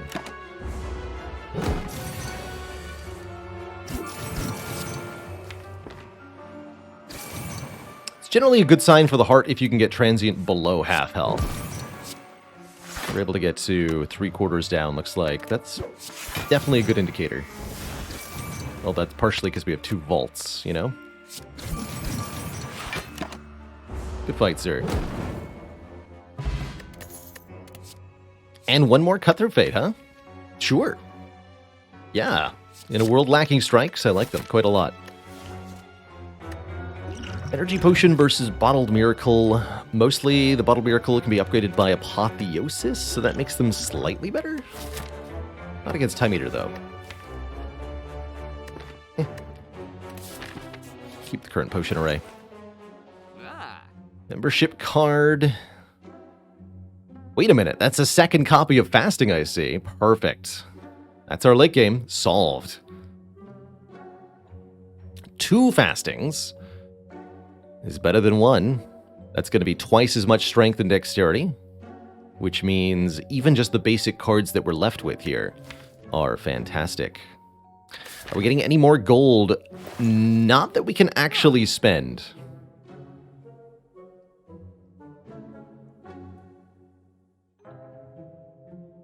Just from the elites. 24. We're actually losing a little bit of money if I if I buy it. That's funny. So no, it's not worth it. Unless I also buy the Hand of Greed, in which case I can earn 40 gold from Donu Deka and up to 60 gold from the Awakened One fight. So if and only if, actually no, it'll be upgraded too. So 50 and 75 gold. So if and only if I also buy Hand of Greed, could the membership card be worth it? I don't think I'm going to do that. I think I'm more likely to take this Centennial puzzle for some turn 1 card draw against the Heart. That sounds pretty sweet. To me. And of course, the second copy of Fasting.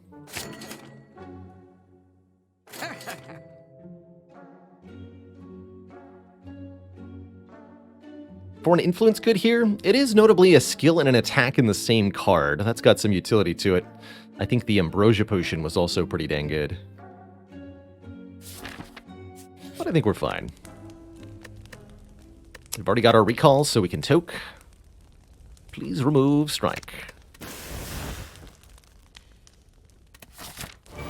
Yeah, I honestly almost bought that membership card just to get another relic into the relic bar for my own amusement. It's a really good turn 1 hand, actually.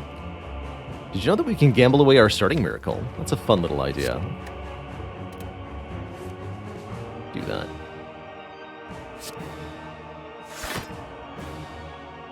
And we have Vault. Okay. Well, then I'm definitely going to enter Wrath here.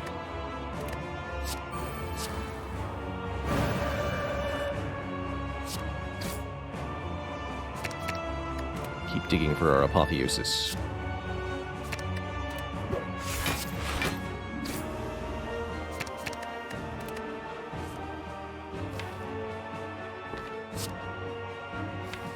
Empty Fist next turn. Definitely get caught in a bit of a weird situation. Maybe it's better to simply Vigilance Defend here. That seems like a more reasonable play than playing the Vault at that point. Skill. Power. Attack. Do the same thing again next turn. Might be better to just let Orichalcum block here. If I play 3 attacks, we're going to get the Ornamental Fan involved. There's no block in the draw pile here.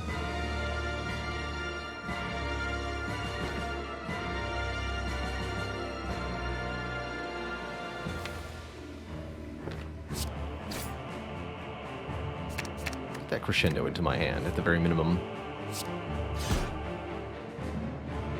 Good Crescendo Empty Fist. I think I'm just going to take 24 damage here, which does hurt. But we should pretty cleanly win the fight from this position.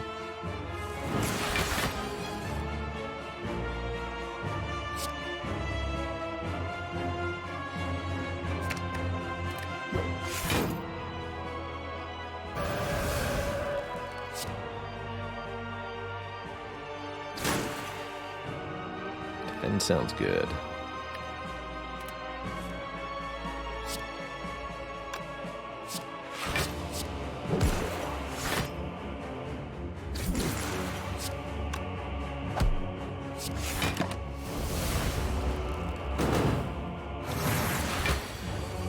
Can I Miracle Potion before the gambling chip goes off? No, there's not enough time, I don't believe. You might be able to drink it, but the miracle shouldn't appear in your hand until after the gambling chip asks you what to select.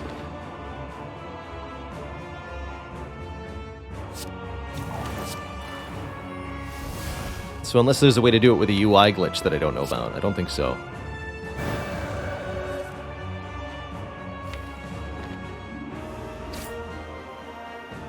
Maybe I just kill Donu? No, we vault and then kill Donu. That sounds even better. And then vault again, actually. Vault, kill Donu, vault again.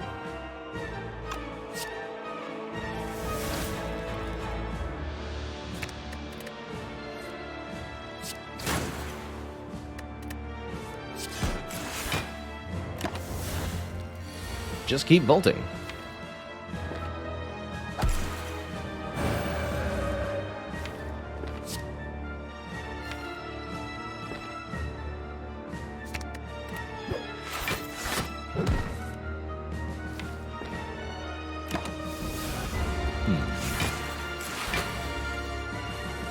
Okay.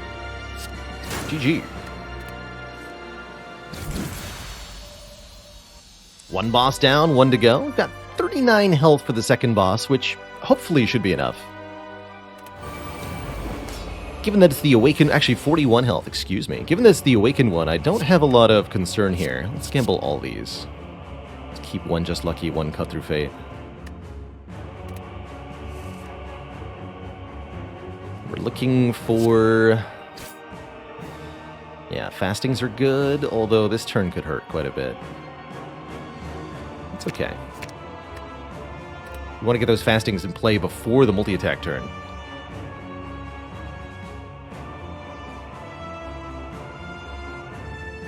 Nah, Tapqua, don't use the Pandora's box glitch during normal runs for myself.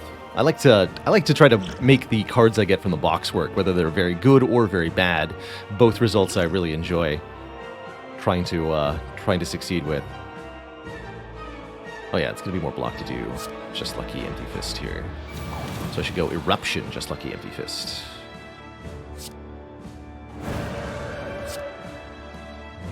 Rushdown's on top of the deck. Oop.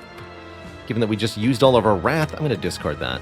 I don't want to make the Awakened one any angrier than they need to be. To take 14 damage on this turn. We get the second fasting in play on this turn, that's very important. I also didn't remove the debuff on turn 1 there, so it's all the more important that I do so now.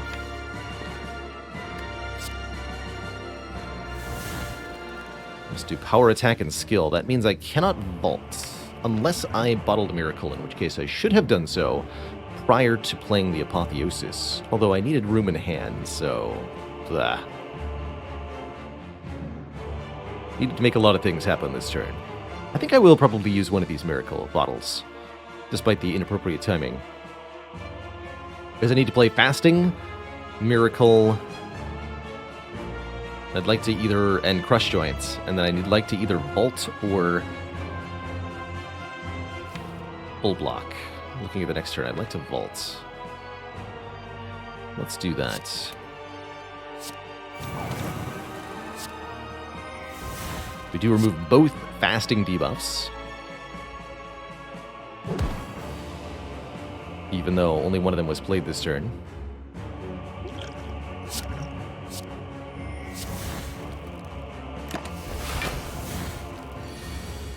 So the Awakened one now has 6 strength, but we have 8 dex, so pretty easy to block their attacks. My only regret is that we have no weakness to mitigate with. Meaning we're a little bit vulnerable to stuff like this.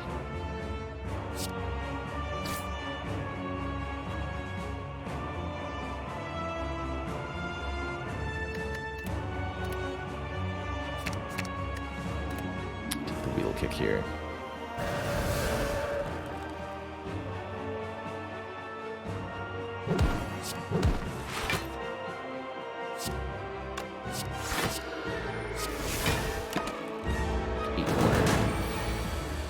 Slightly worrisome. I really think I shouldn't play the rush down prematurely, though.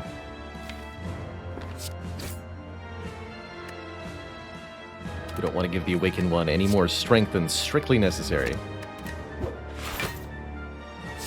If at all possible. Keep those cards. I like those cards.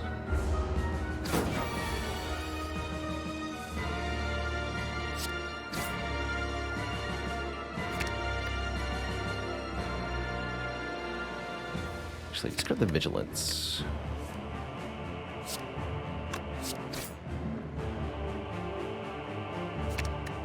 It's on top of the deck. Next turn we have to deal with a multi-hit. So let's try to get ourselves set up for that. Defend Evaluate's a good start. If we can collect insights, that'll also give us some security during these multi-hit turns. Want to draw to the Just Lucky. Got it. Easy peasy. Let's...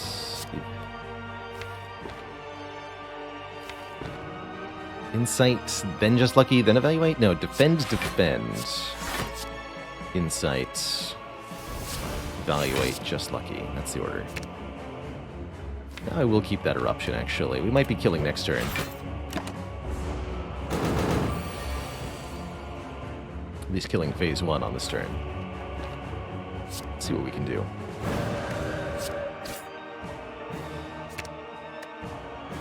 Perfect.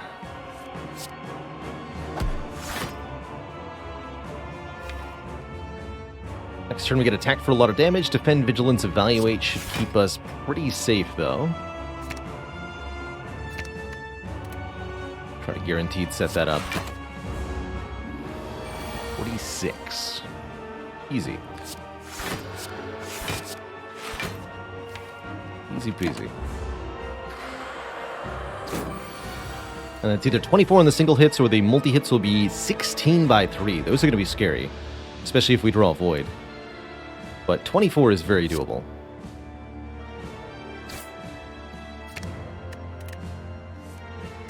Show me Eruption, please. Well, Rushdown's good. Show me Rushdown.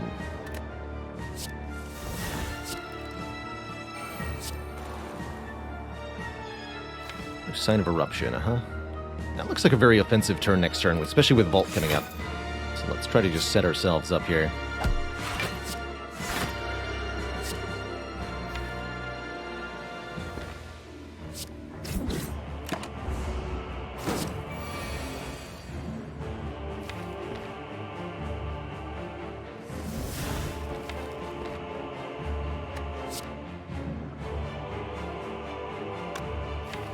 This is going to work. So my plan is to Insight. Actually, no, Eruption. Then Insight, then Crush Joints? No, it's got to be Insight, Crush Joints, Eruption.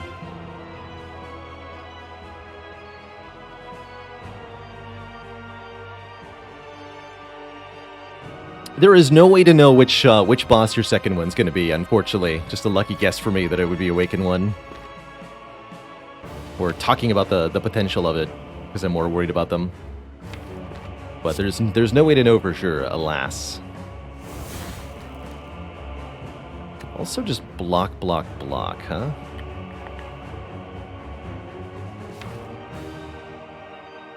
Let's keep going. Okay, let's do that, actually.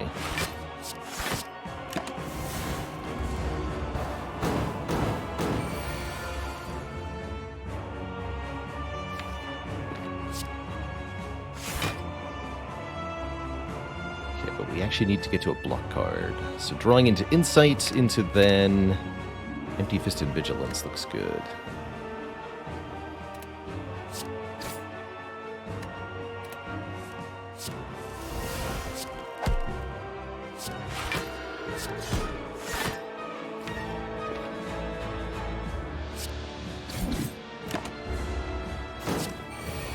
Okay, did not get super multi-attack, thankfully. Alright, this is where I'm going to play the Wrath card. Hopefully I don't regret it.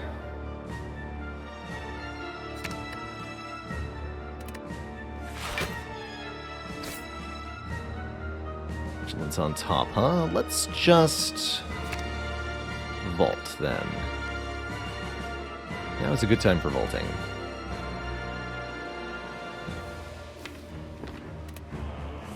So close to winning this. I think we have it now, actually. Yeah. Whew, okay, we're through to Act 4. I have enough money to replace the one potion we had to spend to get here. Two thump, a deep pulsing dread can be felt through the room. Is this the Heart of the Spire, the source of Tiny House plus Busted Crown, working in beautiful harmony? GG.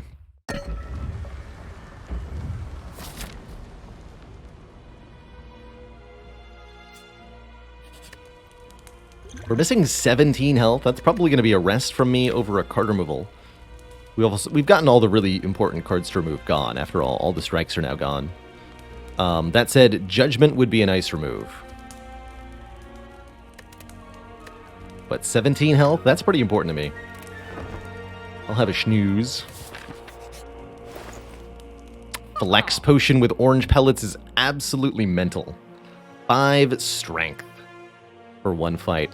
The perfect thing to buy with the last of our gold. That's really going to let us flex on the heart. Or perhaps the Spire Spear and Spire Shield.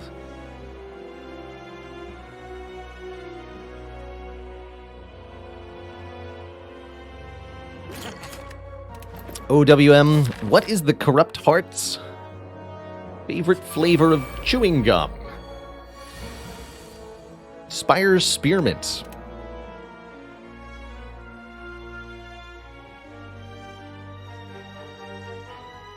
Double fasting on turn 1, by the way, with our 7 energy. The Ancient Tea set finally putting in some good work for us.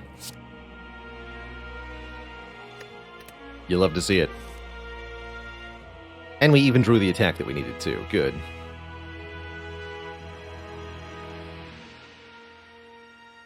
So I can go fasting,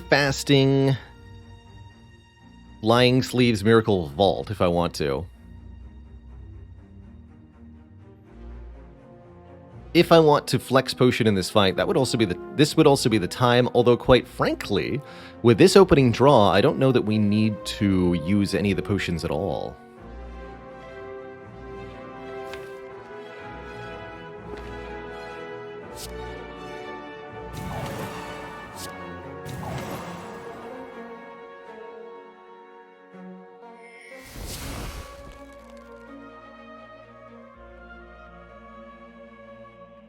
Do I want to try to kill the shield first? Judgment says probably. Turn around here.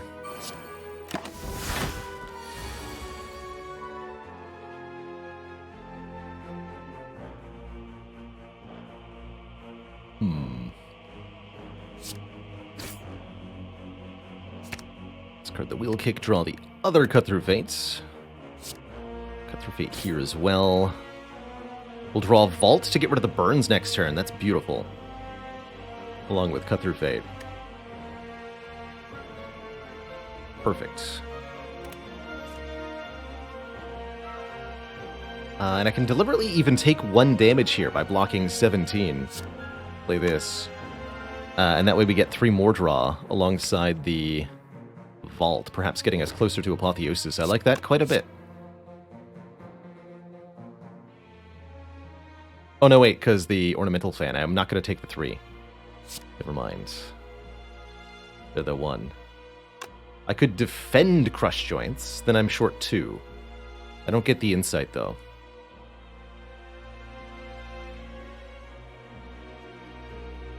I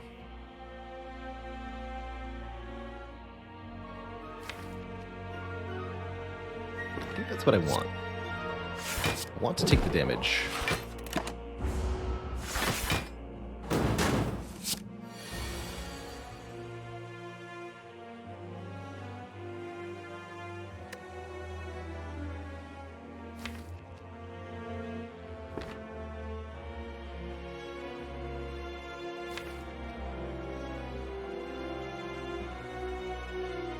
It's a bit of a sad turn next turn.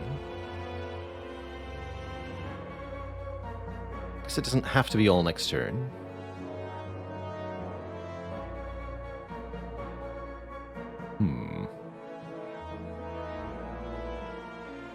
This might be the time for the Miracle Potion, actually, as it lets me get everything I need to do done.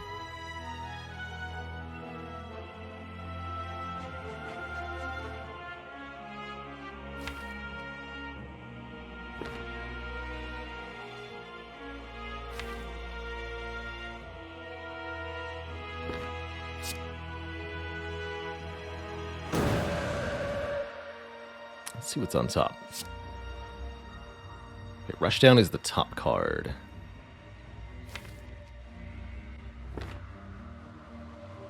We discard that. Look for the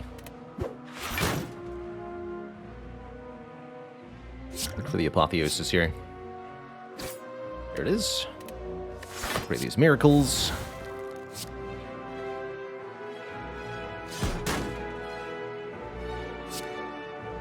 Fortunately, Judgment doesn't actually get used.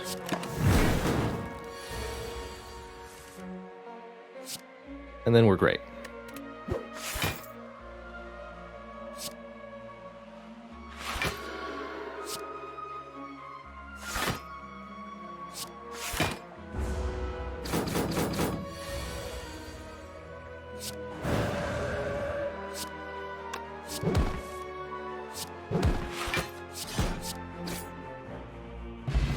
We had a Shuriken before the Heart Fight, giving us point of strength if we play 3 attacks in 1 turn. Pretty irrelevant compared to all the other strength and decks we're going to have during this Heart Fight. I don't think this is going to make much of a difference, nor will the follow-up here. Ultimately, we have exactly full HP going into the Hearts. We have a very good set of relics and potions. I think we have great odds in this fight. Power, attack, and skill, please. That lets me use the Flex Potion, Speed Potion on turn 1. We'd also ideally like to additionally draw Power, Attack, and Skill on turn 2. I think we want to leave the Centennial Puzzle draw for turn 2 because of that, in fact. So let's go evaluate Fasting Cut Through Fate, or evaluate Cut Through Fate Fasting, maybe? If I draw the other Fasting. Yeah, evaluate Cut Through Fate Fasting.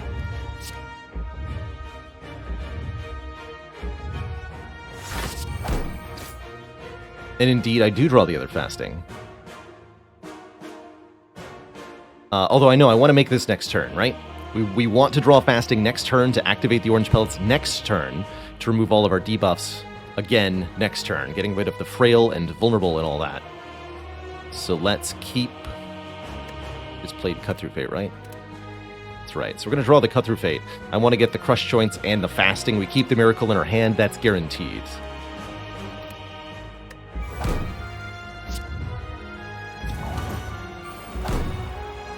And if I play Cut Through Fate, I'm just going to see the Crushed Joints and the Fasting again. Let's not do that. So I have 8 Dexterity, 9 Strength. We're going to give that another plus lots right here, right now. They show up in order when you're scrying. That's correct. And it is quintessentially important.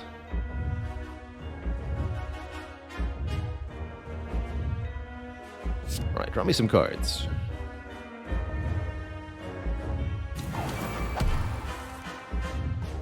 Power, skill, and an attack.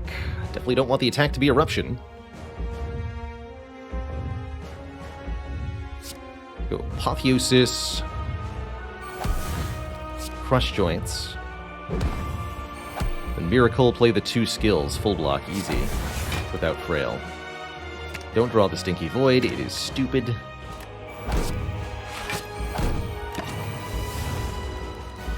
And I'd say we're in very good shape here with 12 Strength and 14 Dexterity against the Heart. It's going to have a hard time keeping us down. Draw and dispose of this Slimes. Let's just not draw it in the first place. For the moment.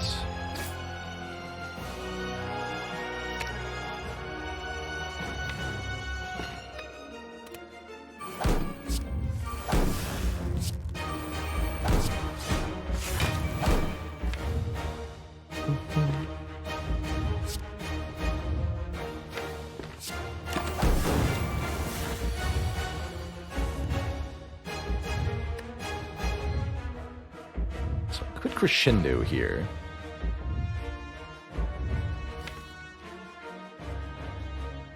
Still have Void in the draw pile somewhere. Just see what Insight gets. Okay.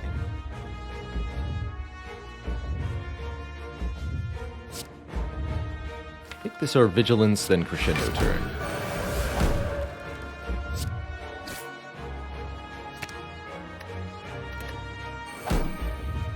Go third eye. Look at a bunch of stuff. Discard that. Get the Eruption next turn is perfect.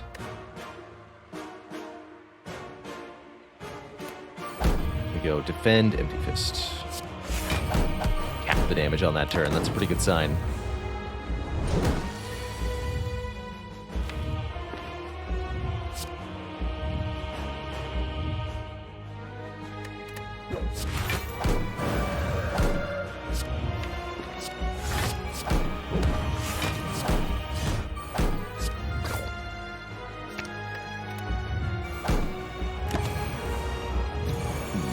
Math on this turn might not have been wise.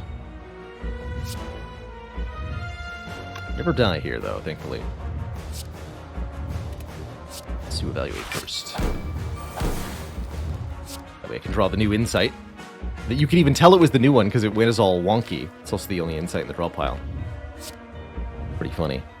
Now we scry. Empty Fist involved. Good. Let's just play Empty Fist Defend this turn. That'll be just fine. 99 damage Empty Fist. Holy moly. And we actually kill before needing to block this, right? We just do 200 damage on this turn and we win? Seems easy to me.